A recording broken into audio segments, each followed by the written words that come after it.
সম্প্রতি রাজধানীর সোহরাওয়ার্দী উদ্যানে মহাসমাবেশ করেছে বাংলাদেশ জামাত ইসলামী। এতে এনসিপি, গণ অধিকার পরিষদ ও ইসলামী দলগুলো ছাড়াও ডজন খানিক দলকে আমন্ত্রণ জানানো হয়, কিন্তু মহাসমাবেশে দাওয়াত দেয়া হয় না দেশের অন্যতম বড় রাজনৈতিক দল বিএনপিকে। এতে শুরু হয় দেশজুড়ে আলোচনা সমালোচনার ঝড়।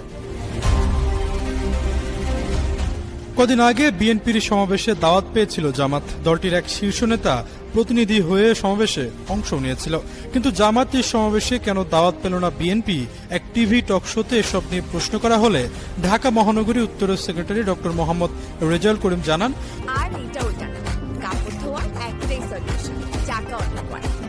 সমাবেশের আগে জামাতের কেন্দ্রীয় নায়েবে আমির ডক্টর সৈয়দ আব্দুল্লাহ মোহাম্মদ তাহের তারেক রহমানকে ফোন করেছিলেন।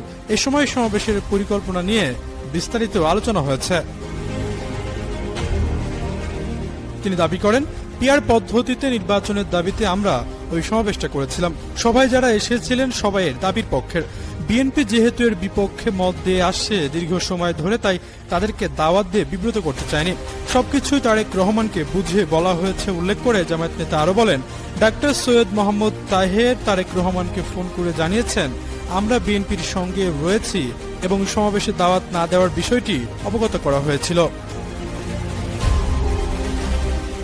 অনেক আগে বিএনপি জামাত জোট ভাঙলেও আওয়ামী লীগ বিরোধী আন্দোলনে দল দুটিকে দেখা গেছে একই মঞ্চে, কিন্তু জুলাই গণ অভ্যুত্থানে শেখ হাসিনার পতনের পর দল দুটির সম্পর্কে টানাপোড়েন শুরু হয়।